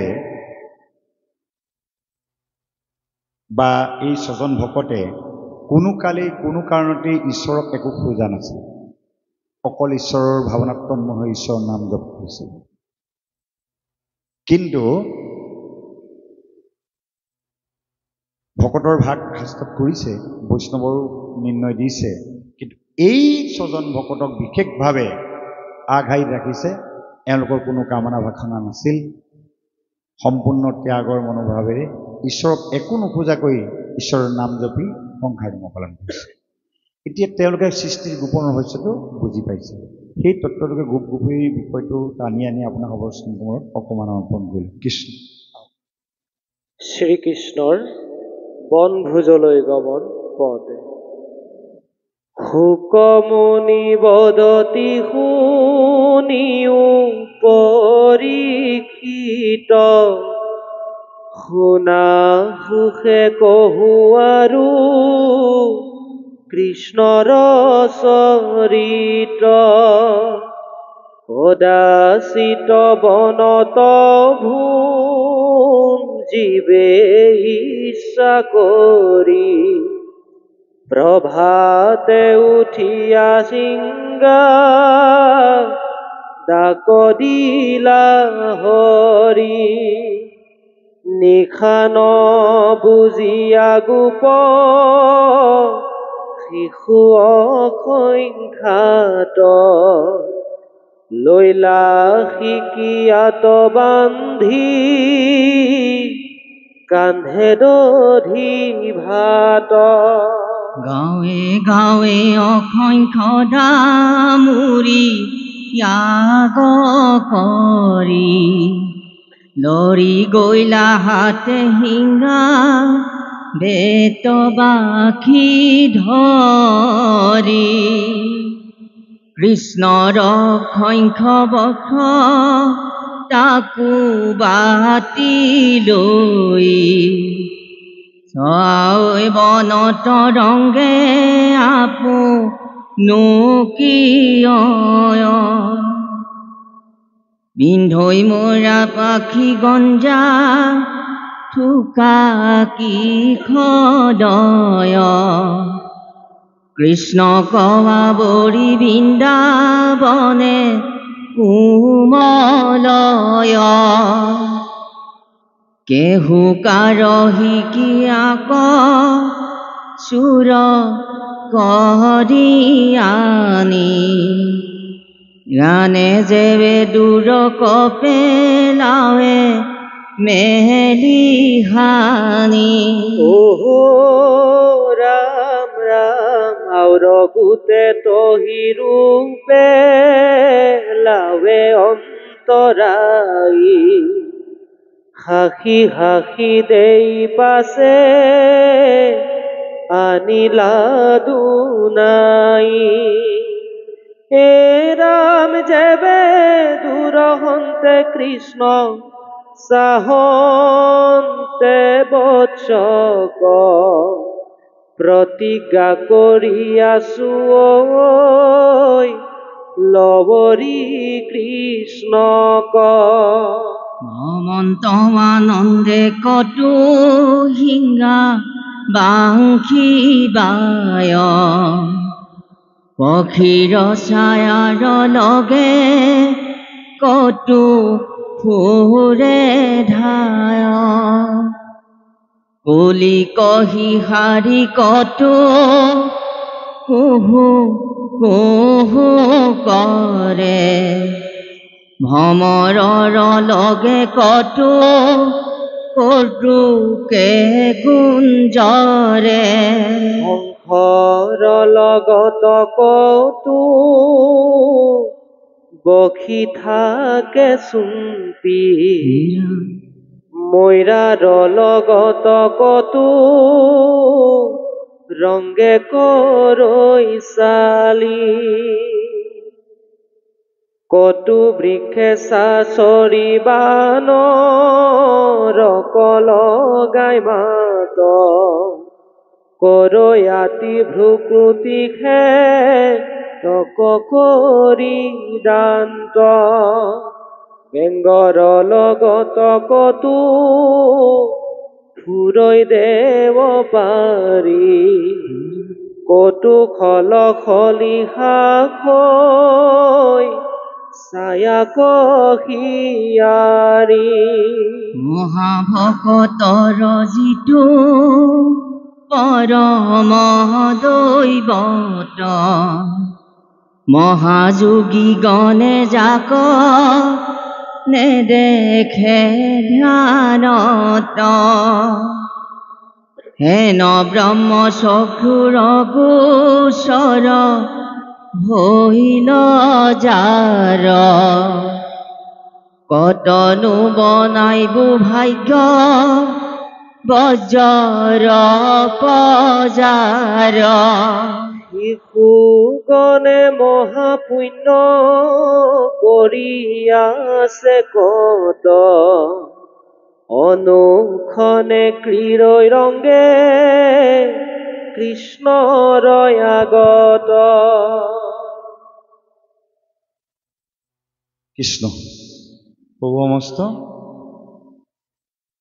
এই বৰ্জৰ গোপীসকলৰ কি এনে সাধনা আছিল বা বৰ্জৰ গোপীসকলৰ কি এনে পুণ্য আছিল যে প্ৰাণকৃষ্ণ ভগৱন্তৰ সান্নিধ্য পাইছিল এই কথাষাৰ উল্লেখ হৈছে যে হাজাৰ হাজাৰ বছৰ ধ্যান ধাৰণা কৰি যোগীসকলেও ঈশ্বৰ কৃষ্ণ ভগৱন্তক সাক্ষাৎ কৰিবলৈ সক্ষম নহয় কিন্তু এই বৰ্জবাসীয়ে কি এনে পুণ্য কৰিলে ঈশ্বৰ কৃষ্ণ ভগৱন্তই শাস্ত্ৰত উল্লেখ কৰিছে যে ঈশ্বৰে ভাৱনা খায় ভাৱনা ভাগ গ্ৰহণ কৰে ঈশ্বৰৰ কোনো ধনৰো অভাৱ নাই, খাদ্য সম্ভাৰো অভাৱ নাই, কোনো দ্ৰব্যৰে অভাৱ নাই। এই বিশ্বব্ৰহ্মাণ্ডখন তেওঁৱে নিৰ্মাণ কৰিছে, কিন্তু তেওঁ লীলা কৰিবৰ অৰ্থে এই ধৰাধামত জন্মগ্ৰহণ কৰিছে। এই গোপ গোপীসকলৰ যি বৃত্তান্তৰ কথা উল্লেখ কৰিছে, ভাৱনাবিলাক ঈশ্বৰে কেনেধৰণে লৈ চাওক। আজি প্ৰাণকৃষ্ণ ভগৱন্তৰ চৰণ কমলত খোৱা শৰাইত মাহ প্ৰসাদ ফল মূল অৰ্পণ কৰি থৈছে। ক'তো এনেকুৱা হোৱা নাই ক'ৰবাত ফল মূল তাৰ পৰা নাইকিয়া হোৱা নাই। পাছত শৰাই অৰ্পকে যেতিয়া অনুষ্ঠানৰ শেষত বিসৰ্জন কৰি আনি ভকত বৈষ্ণৱক অৰ্পণ কৰে, যেনেধৰণে দিয়ে তেনেধৰণে তাত শেষত বিসৰ্জন কৰি আনি ভকতক বিলায়। ঈশ্বৰে কি খালে? ঈশ্বৰে সৎ ভাৱনা গ্ৰহণ কৰে। ৰাজহুৱা অনুষ্ঠানেই হওক, ব্যক্তিগত অনুষ্ঠানেই হওক, গৃহস্থ গৃহৰে অনুষ্ঠানাভাগ পাতিম বুলি সৎভাৱনাটো লোৱাৰ পৰা কোনো খোকোজা নলগাকৈ, কোনো তৰ্কাতৰ্কি নোহোৱাকৈ সৎ উপাৰ্জনৰ দ্ৰব্য যেতিয়া ঈশ্বৰ প্ৰভু ভগৱন্তৰ কৰ্মত লগাম বুলি ভকত বৈষ্ণৱে গ্ৰহণ কৰিব বুলি সৎভাৱনাই অৰ্পণ কৰিব, সেই ভাৱনাটো ঈশ্বৰ। ঠিক তেনেদৰে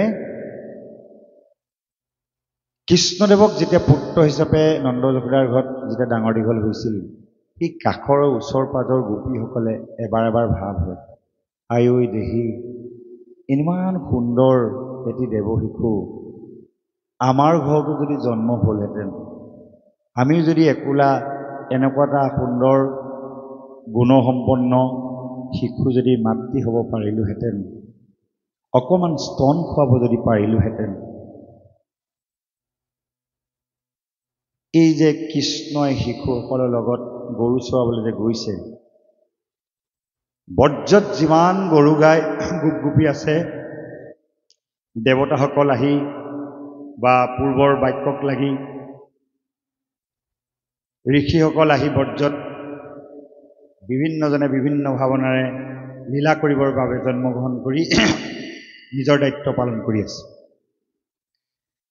কেতিয়াবা কেতিয়াবা সেই গৰুবিলাকেও ঈশ্বৰৰ লীলা কাৰ্যত অংশগ্ৰহণ কৰিছে। সেই গৰুবিলাকেও ভাবে, যদি কেনেবাকে ঈশ্বৰ কৃষ্ণ ভগৱন্তই কেতিয়াবা শিশুসুলভ কিছুমান দুষ্টালি কৰিছিলে, কেতিয়াবা গৰুৰ গাখীৰকে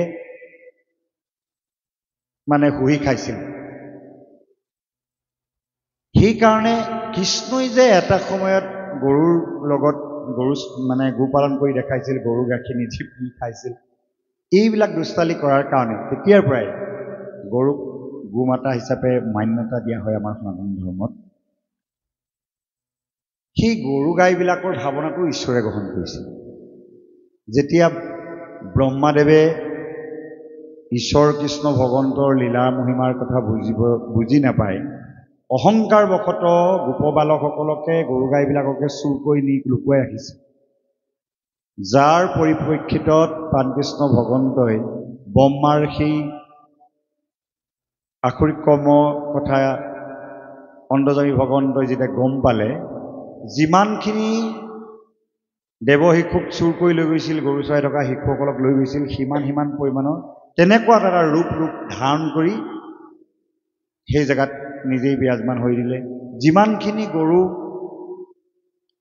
গাই চুৰ কৰি নি লুকুৱাই ৰাখিছিল, সেই গৰু গাইখিনিও অবিকল ৰূপ লৈ বজ্ৰধামত বিৰাজমান হ'ল। লীলামালাত লিখিছে, অনন্তৰে ব্ৰহ্মাসী কৰিলন্ত চুৰি, মায়া কৰি নিলে হবে গুৰুক্ষ ডামৰি। সৰ্বততে বঞ্চিল বৰিশেক বুলি কৈছে। বছৰ জুৰি ব্ৰহ্মাই লুকুৱাই ৰাখিলে, বছৰ জুৰি সেই গৰু গাই শিশুবিলাক যদিও চুৰ কৰি দিছিলে, নিজৰ ঘৰলৈ সেই দেৱ শিশুবিলাক গৈছে, নিজৰ গৰু নিজৰ ঘৰলৈ গৈছে, পোৱালিৰ লগত গৈছে। এই যে লীলাটো কৰিলে, এই লীলাৰ উদ্দেশ্য কি? এই কেতিয়াবা কেতিয়াবা কাষৰ ঘৰৰ গোপিনীসকলে ভাবে, কৃষ্ণক যদি আমিও পুত্ৰ হিচাপে পালোহেঁতেন। সেই ভাৱনাটো ঈশ্বৰে গ্ৰহণ কৰিছে।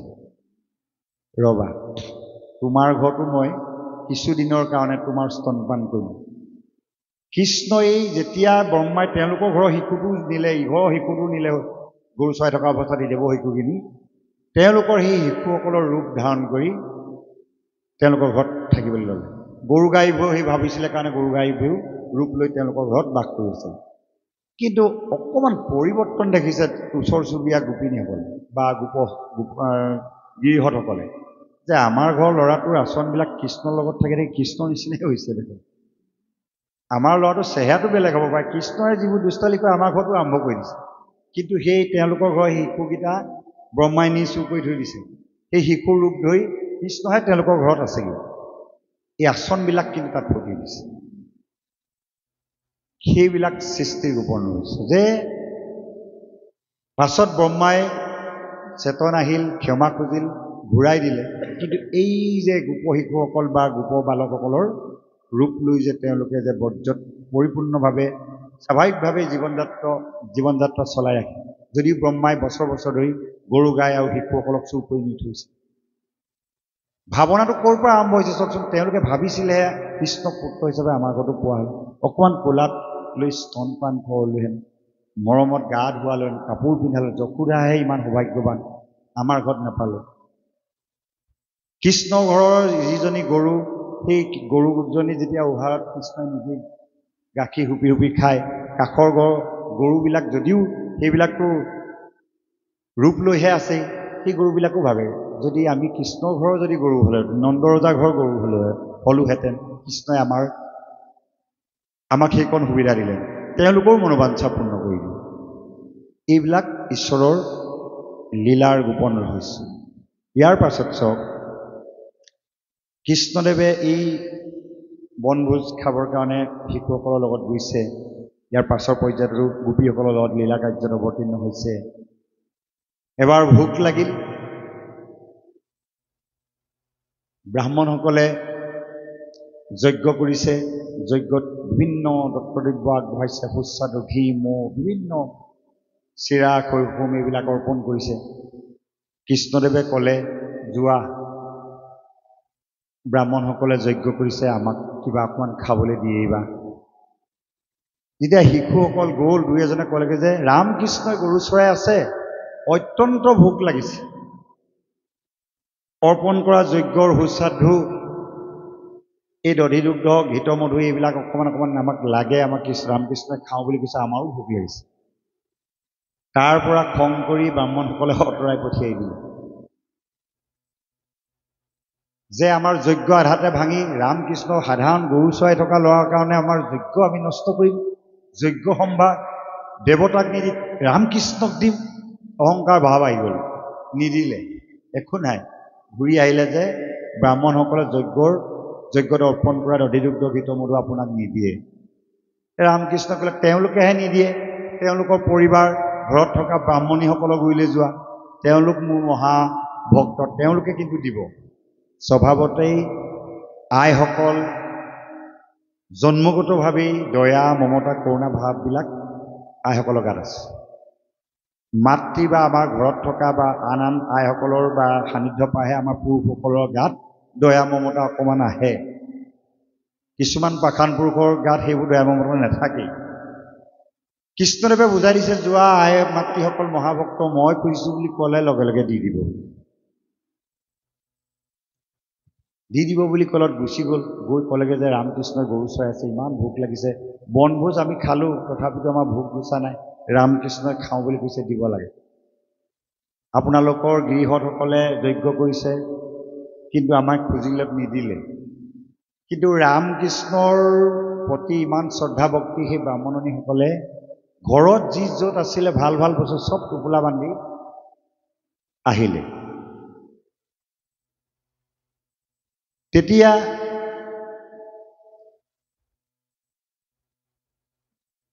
এই আনি যেতিয়া প্ৰাণকৃষ্ণ ভগৱন্তৰ চৰণত অৰ্পণ কৰিলে, অৰ্পণ কৰাৰ সময়ত ভগৱন্ত তুষ্ট হ'ল, প্ৰসন্ন হ'ল, আশীষ নিমালি প্ৰদান কৰিলে।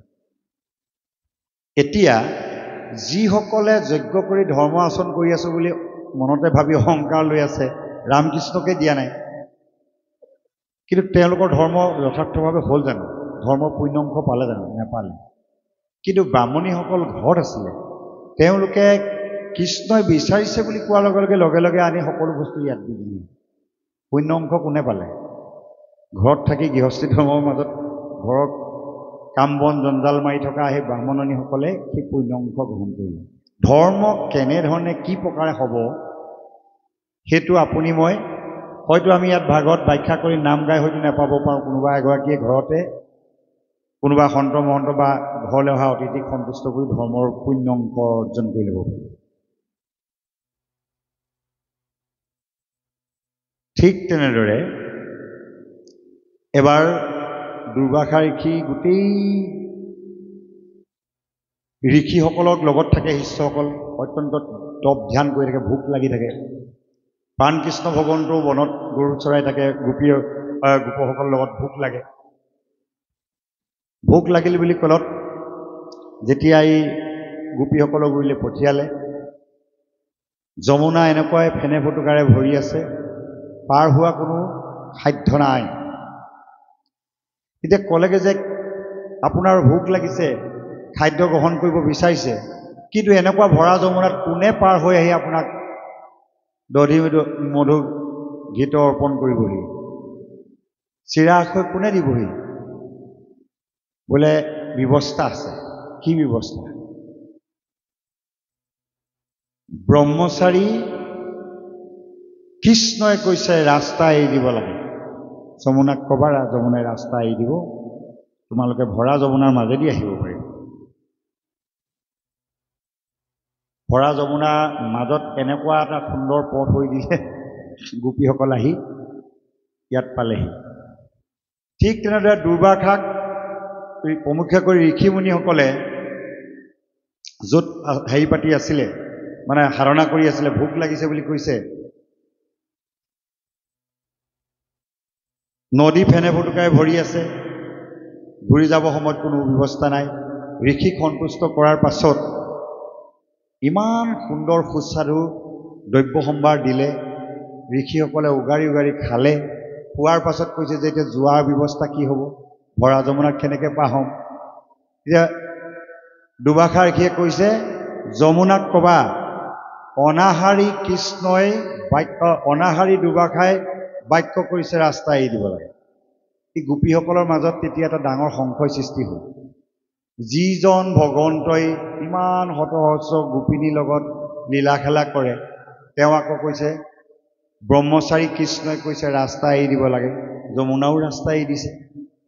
যিজন ঋষিয়ে ইমান সুন্দৰভাৱে সুস্বাদু ব্যঞ্জন সহিতে ঘৃতমধু খাই উগাৰি উগাৰি পৰিতৃপ্তি লাভ কৰিলে, আকৌ তেওঁ কৈছে যে নিৰাহাৰী দুৰ্বাসাই কৈছে ৰাস্তা এৰি দিব লাগে। এইটো কম ডাঙৰ কথা নেকি? অলপ ভাবক। তেওঁ ইমান উগাৰি উগাৰি খোৱাৰ পাছত কৈছে নিৰাহাৰী, তেওঁ আহাৰ গ্ৰহণ কৰা নাই বুলি কৈছে।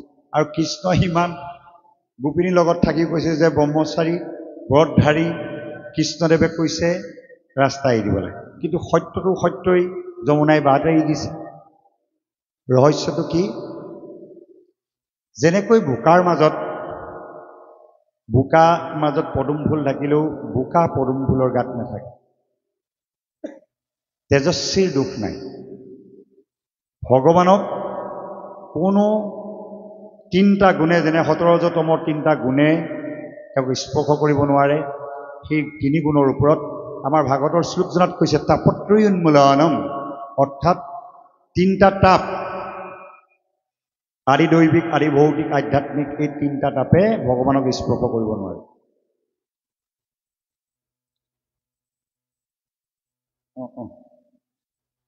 এই যে পদুম ফুলত যেনেকৈ বোকা নালাগে, ভকতৰ গাত যেনেকৈ কোনো পাপে স্পৰ্শ নকৰে, ভগৱন্তকো তেনেকৈ কোনো সাংসাৰিক ক্ৰিয়াকলাপে স্পৰ্শ কৰিব নোৱাৰে। সেইকাৰণে আৰু দুৰ্বাসা নিচিনা অত্যাধিক নাম জপি তেজস্বী নামধাৰী ব্যক্তিক কেতিয়াও সংসাৰৰ কোনো দুখে স্পৰ্শ কৰিব নোৱাৰে। সেইকাৰণে নামক প্ৰাধান্যতা দিছে। নাম যাৰ ঈশ্বৰ সহায় তাৰ। সেইকাৰণে ভকত আৰু ভগৱন্ত একাকাৰ। আপোনাৰ হবে এই কথাবিলাক লক্ষ্য ৰাখিব যে সংসাৰত থাকিও যেনেকৈ ভগৱন্তই 16,008 গৰাকী ভাৰ্যাৰ লগত থাকিও তেওঁ ব্ৰহ্মচাৰী সদাচাৰী বুলি নিজকে প্ৰকাশ কৰিছে। দুৰ্বাসাই ইমান খাদ্য সম্ভাৰ গ্ৰহণ কৰাৰ পাছতো অনাহাৰী দুৰ্বাসা বুলি কৈছে। তাৰমানে ভোগৰ মাজতে আপুনি ঈশ্বৰক পোৱাৰ মাধ্যমটো বাছি ল'ব লাগে। সেইকাৰণে সেই বাছি লোৱা মাধ্যমটো কি? ঈশ্বৰৰ নাম জপ। নাম জপৰ দ্বাৰা আপুনি যিকোনো সিদ্ধি লাভ কৰিব পাৰিব। সেইকাৰণে ভাগৱত শাস্ত্ৰই বাৰে বাৰে ঘোষণা কৰিছে, জপ ৰাম নাম বিশ্ৰাম। অবিশ্ৰাম বুলি ক'লে তাত আৰু মাজত কোনো গেপ নাথাকে। কিন্তু আমি সাংসাৰিক ভোগবিলাকত থকা মানুহ, আমাৰ মাজত গেপছ পৰি যায় বা মাজতে বিৰতি পৰি যায়। কিন্তু কোনো কথা নাই, আপোনাৰ মোৰ জীৱনলৈ যদি নামৰ প্ৰভাৱটো যদি বাঢ়ে, নাম স্মৰণৰ প্ৰক্ৰিয়াটো যদি আমি সঘনে আনিব পাৰোঁ, এটা সময় আহিব আপুনি মই মৃত্যুৰ সময়ত যদি ঈশ্বৰৰ নাম ল'ব নোৱাৰিলোঁ, এই নাম লোৱা সৎসংগত থকাৰ প্ৰভাৱত আমাক সস্তান প্ৰাপ্তি কৰাই দিব। এজন ব্যক্তিয়ে প্ৰশ্ন কৰিছিলে যে মৃত্যুৰ সময়ত যদি কিবা কাৰণত মাত নোলাব পাৰে, কাণে নুশুনিব পাৰোঁ, চকুৱে নেদেখিব পাৰোঁ, কোনো আমাৰ চেতন নাথাকিব পাৰে, প্ৰভু তোমাৰ নাম জপ কৰি থকা একান্ত ভকতক সেই সময়ত তেনেকুৱা পৰিস্থিতিত যদি মৃত্যু হয়, আপুনি উদ্ধাৰ কৰিব নাই। এতিয়া পূৰ্ণকৃষ্ণ ভগৱন্তই কৈছে, ইমান দিনৰ তেওঁ সাধনাক মই কেনেকৈ বিফলে যাব লাগিব? নামৰ ইমান মহিমা নাইকিয়াও হোৱা নাই। নাম লোৱাৰ লগে লগে তেওঁ যিখিনি জীৱন্ত অৱস্থাত যিখিনি তেওঁৰ নাম জপ কৰি যি পুণ্য সঞ্চয় কৰিলে, সেই পুণ্যৰ ফলত তেওঁ জীৱন্ততে মুক্তি হ'ল। মৃত্যু সময়ত আৰু মৃত্যু হ'বলৈ বাকী থকা নাই। সেইকাৰণে জীৱন্ততে মুক্তি লাভ কৰিবলৈ হ'লে আপুনি মই সদা সৰ্বদা খাওঁতে শুওঁতে উঠোঁতে বহোঁতে নাম জপ কৰিব লাগিব। কোনোবাই ক'ব পাৰে, এওঁ বৰ মহাভকত আছিলে, এওঁ আকৌ এই বেমাৰটো কেলৈ হ'ল, ইমান দুৰাৰোগ্যটো কেলৈ হ'ল, এওঁ এক্সিডেণ্ট কেলৈ হ'ল, এওঁ আমুকহে হ'ল তামুকহে হ'ল। কথাটো সেইটো নহয়। মৃত্যু যেনেকৈ তেনেকৈ 101টা কাৰণ হ'ব পাৰে। পিতামহ ভীষ্ম হৰসজ্যাত ইমান যন্ত্ৰণা খাই মৃত্যু হ'ল যদিও পূৰ্বৰ পাপ বাসনা আছিলে। আগৰ বহু জন্মৰ আগত কৃষ্ণদেৱক সুধিছিলে যে মোৰ এনে কি পাপ হ'ল যাৰ কাৰণে মই ইমান যন্ত্ৰণা হৰসজ্যাত থাকিবলগীয়া হ'ল। এবাৰ সেই জন্মটো তুমি এজন ৰজা হিচাপে জন্ম গ্ৰহণ কৰিছিলা। সেই সময়ত তুমি ক'ৰবালৈ যাত্ৰা কৰোঁতে ৰথৰ আগেদি এটা সৰ্প গৈছিলে, সৰ্পটোক ধনুৰ আগেৰে এনেকৈ দলিয়াই পেলাওঁতে খেটকুৰা গছৰ কাঁইটত লাগি ধৰিল। বহুদিন তেনেকৈ থাকিল, যান্ত্ৰণাত ছটফটাই মৰিল। সেই পাপটো বহু জন্মৰ পাছত তোমাৰ গাত এতিয়া প্ৰৱেশ ঘটিল। মাজতে বোলে তোমাৰ কৃষ্ণক প্ৰশ্ন কৰিছে হৰসজ্যাত থকা অৱস্থাত, মাজতে কেলে আৰুতো বহুত জন্ম ল'লোঁ, সেই জন্মবিলাকত মোৰ এই পাপটোৱে ক্ৰিয়া কেলে নকৰিলে? কৃষ্ণদেৱে কৈছে, তেতিয়া তুমি সৎ ব্যক্তিৰ লগত আছিলা, সৎ আহাৰ গ্ৰহণ কৰিছিলে, সেইটো কাৰণে সেই পাপটোৱে তোমাক ক্ৰিয়া কৰা নাছিল। এইবাৰ যে দুৰ্যোধনৰ পাপ অন্ন গ্ৰহণ কৰিলা, দুৰ্যোধনৰ ঘৰত থাকিলা, দুৰ্যোধনৰ বস্তু পিন্ধিলা, সেই অসৎ সংগৰ অসৎ ক্ৰিয়াই তোমাক ক্ৰিয়া কৰিলে, এই জন্মত এই পাপটো গ'ল। কিন্তু তুমি অসৎ পক্ষত থাকিলেও মোক পাহৰি যোৱা নাছিলা, সদা সৰ্বদা মোৰ নাম জপিছিলা। সেইকাৰণে তুমি এই জন্মতে মহাবৈষ্ণৱ হিচাপে বৈকুণ্ঠত থাকিবলৈ পাবা। ব্ৰহ্মা মনোহৰ কপিল কুমৰ শুক ভীষ্ম বলি ৰায়, যমজে জনক নাৰদ প্ৰহ্লাদ 12 জন সমুদায়। ব্ৰহ্মা হৰ প্ৰহ্লাদকে আদি কৰি মহাবৈষ্ণৱসকলৰ মাজত ভীষ্ম স্থান পায়। আপুনি ময়ো সাধনালব্ধভাৱে ঈশ্বৰৰ নাম জপ কৰিলে এই জন্মত নহ'লেও কোনোবা এটা জন্মত ঈশ্বৰ ৰাজ্যত প্ৰৱেশ কৰিব পাৰিম। তাৰ আশাৰে আপোনাৰ সবক পুনশ্চ জনাইছোঁ। ইয়াতেই নহয়, অন্য ক'ৰবাত হ'লেও সদায় সৎসংগলৈ আহিব, সৎ কথা শুনি ঈশ্বৰৰ গুণ কীৰ্তন শুনি এই জনমতে যাতে সমস্ত পাপ নাশ কৰি ঈশ্বৰ ৰাজ্যত প্ৰৱেশ কৰিব পাৰে, এই কথা সদায় মনত ৰাখিব। গুৰুজনাই সেইটো কাৰণে বাৰে বাৰে এই কথাবিলাক কৈছে, বাৰে বাৰে বুজাইছে। শাস্ত্ৰ শুনা সাৱধানে। সাৱধান শব্দটো ট্ৰেন্সফৰ্মাৰ বা এক্সিডেণ্ট প্লেচবিলাকত থাকে, লিখি থোৱা থাকে। শাস্ত্ৰটো লিখিছে শব্দটো। এই সাৱধান ডেঞ্জাৰ শব্দটো ইয়ালৈ এইটো কাৰণেই আনিছে, অসাৱধানভাৱে যদি আমি শুনো, গোটেই জীৱনটো ভাগত পঢ়ি থাকিলেও শুনি থাকিলেও কাম নিদিয়ে। যদি সাৱধানে শুনে অল্পতে সাধে গতি বুলি কৈছে কৃষ্ণ। জ্ঞাতে বা অজ্ঞাতে আমাৰ কোনোবাখিনি চলচিত হ'ব পাৰে, আমি আপোনালোকৰ চৰণত ক্ষমা ভিক্ষা মাগিছোঁ। বিশেষকৈ ধন্যবাদ জনাব লাগিব আমাৰ শহীদ বান্ধৱ অতি মৰমৰ কমলা গগৈ ডাঙৰীয়া। আমি বহু বছৰ হ'ল বিভিন্ন অনুষ্ঠানত একেলগে অনুষ্ঠান প্ৰতিষ্ঠানত ঘূৰি ফুৰোঁ, ইজনে সিজনৰ সুখ দুখৰ সমভাগী হওঁ। তেখেতে এই অনুষ্ঠান ভাগলৈ আনিলে আৰু সেইকাৰণে আপোনাসৱ গুৰু ভকতৰ দৰ্শন হ'ল। যদিও বিভিন্ন অনুষ্ঠানত থাকোঁ, এই অনুষ্ঠানত আপোনাসৱৰ দৰ্শন পাবলৈ ঈশ্বৰৰ কৃপা আছে আৰু এখেতৰো অকণমান সহযোগ আছে। তেখেতৰো এই পুণ্যৰ অংশত তেখেতৰ সিহঁতো বৰ্ষণ হওক। তেখেতো সদা সৰ্বদা সুস্থ সবল দেৱমনৰগৰাকী হৈ থাকক।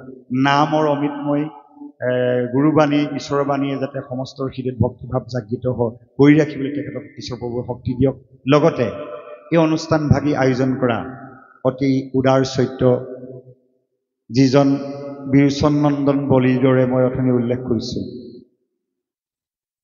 শাস্ত্ৰত কৈছে ঐশ্বৰ্য বিভূতি বলসমে জানে যিটো মোক নৰোত্তমে ময়ো ভয়লো তাৰ সিও ভয়লো মোৰ বুলি কৈছে। যি ধন সম্পত্তি থকাৰ স্বত্তেও অহংকাৰত বশৱৰ্তী হৈ মোক পাহৰি নাযায়, মোৰ চৰণ চিন্তা কৰে, মোৰ ভকতসকলক সেৱা শুশ্ৰূষা কৰে, ভকতৰ সান্নিধ্য লাভ কৰিবলৈ সদায় ব্যাকুল হৈ থাকে, সেইসকলে মোক অনায়াসে পায়। তেনে এজন ব্যক্তি হৈছে আমাৰ দীপক বৰা ডাঙৰীয়া। তেখেতৰ পৰিয়ালবৰ্গৰ মংগল হওক, অনাগত দিনবিলাকত শুভ শান্তি শুভ শক্তি বিৰাজিত হওক। আমি পুনশ্চ আপোনাসৱৰ চৰণকমলত সভক্তিৰ সেৱা জনাই আজি এই ব্যাখ্যা অনুষ্ঠান ভাগি আমি ইমানতে সামৰণি মাৰিছোঁ। আমাৰ হয়তো আৰু এইখিনিতে নকলে হয়তো মই দিনৰ ভাগত কৈছোঁ, আকৌ পুনৰ নকলে হয়তো মোৰ কিবা এটা যেন বাকী থাকি গ'ল, এনেকুৱা এটা ভাৱ আহিব। অসমৰ বৰ্তমান 600 কিমানখন সত্ৰ আছে। বিভিন্ন সত্ৰাধিকাৰ লগত আমাৰ সুসম্বন্ধ আছে। আউনীহাটী সত্ৰাধিকাৰ, দক্ষিণপাট সত্ৰাধিকাৰ প্ৰভু ঈশ্বৰ আমাক সদায় পুৱা গধূলি আমাৰ লগত অকণমান হ'লেও বাৰ্তালাপ হয় বা কিবা এটা আমি কথা পাতোঁ। তেনেধৰণৰ বহু সৎ আচৰণৰ বা সৎগুৰু আমি লগ পাইছোঁ। আজি আমাৰ সৌভাগ্যক্ৰমে ঘাঁহমৰা সত্ৰৰ সত্ৰাধিকাৰ প্ৰভু ঈশ্বৰক লগ পালোঁ। তেখেতৰ যি অমায়িক গুণ, যি সৎ ভাৱনা, সৎ আচৰণ, সঁচাকৈ এজন বিৰল ব্যক্তিত্বৰ অধিকাৰী। মাধৱদেৱে গোসাঁই কাক কয় সেই কথাটো বৰ সুন্দৰভাৱে সন্তালি পুথিত লিখিছে। মাধৱে বুলন্ত পাছে সবাকো শুনায়, গোসাঁই বুলিলে মাত্ৰ কৃষ্ণকে বুজায়। গুৰুদেৱ এক বস্তু ভিন্ন ভাৱ নাই, সিহেতু শিষ্য হবে গুৰু গোসাঁয় বুলয়। গুৰু সাক্ষাৎ তাৰক ব্ৰহ্ম নিশ্চিত। আমাৰ শৰণীয়া গুৰু আউনীআটী প্ৰভু ঈশ্বৰ। কিন্তু এইটো নহয় যে অন্য গুৰুসকল যে আমাৰ গুৰু নহয়, তেনেকুৱা ভাৱ কেতিয়াও নহয়। গুৰু সদায় গুৰুৱে। গুৰুক সদায় ঈশ্বৰ ভাৱেৰে ভাবিবলৈ কৈছে। আমি তেখেতকো ঈশ্বৰ প্ৰভু বুলি তেখেতৰ চৰণ চিন্তা কৰি সৎ সেৱা ধৰিছোঁ। তেখেতকো প্ৰাণকৃষ্ণ ভগৱন্তই তেখেতৰ মুখপদ্ম সন্তে মধুময় ঈশ্বৰৰ গুণনাম প্ৰচাৰ প্ৰসাৰ কৰি জীৱ উদ্ধাৰ কৰিবলৈ তেখেতকো শক্তি দিয়ক, সুস্বাস্থ্য লভ্যমান কৰি ৰাখক, তাৰ প্ৰতি মহাপ্ৰভুৰ চৰণত সেৱা ধৰিছোঁ। আৰু সমস্ত আচাৰ্যসকললৈ আমি সৎ ভাৱনা সৎ সেৱা অৰ্পণ কৰিছোঁ। আমি ভাগৱত ৰসত ইমানেই ডুব যাওঁ যে পাৰৰ কথা পাহৰি যাওঁ। আপোনাৰ সব পাৰত বহি সিমান সুন্দৰকৈ পাঠ ব্যাখ্যা কৰি আছে, মাজতে আপোনাৰ সবক কষ্ট দিয়া হৈছে, বহু সময় বহাই থোৱা হৈছে, তাৰ বাবে ক্ষমা বিচাৰিছোঁ। আৰু লগতে যিসকল প্ৰাণৰ প্ৰাণ ভকত বৈষ্ণৱ আই মাতৃসকলে সৎ ভাৱনাৰে শ্ৰদ্ধা ভক্তিৰে ধৈৰ্যৰে ভাগৱত শ্ৰৱণ কৰিলে আপোনাৰ সব ধন্য হ'ল, আমিও ধন্য হ'লোঁ। কাৰণ সকলো সভাসদ ৰঞ্জন জাকৰি দৰ্শনে পাপ বিনাশ। আমাৰ জীৱনতো যিবোৰ পাপ হৈছে আপোনাৰ সবৰ দৰ্শনৰ যোগেদি, গুৰু ভকতৰ দৰ্শনৰ যোগেদি সমস্ত পাপ নাশ হৈছে বুলি শাস্ত্ৰই কৈছে। যেতিয়া আমিও শ্ৰদ্ধা ভক্তি সেই বাণী গ্ৰহণীয়ভাৱে লৈছোঁ। পুনশ্চ আপোনাৰ সবৰ চৰণত সৎভাৱনা সৎ সেৱা ধৰি এই আসন আমি বৰ্তমানৰ বাবে এৰিছোঁ। কৃষ্ণ জয় গুৰু শংকৰ কৃষ্ণ। অঘাসুৰ বধ পদ। ইয়াত অনন্তৰে কথা শুনিও কপাছে অঘনামে অসুৰ তথাতে চোন পিয়াছে বকপুত নাৰহিতু সুদৰ কনিষ্ঠ কংখে পাঞ্চিলে কচিন্তে কৃষ্ণৰ অনিষ্ট কৃষ্ণে সমে ক্ৰীড়ৈ দেখি গোপসী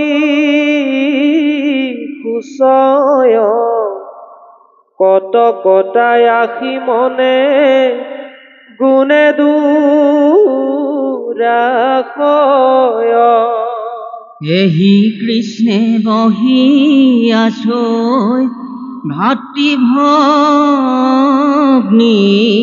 গণ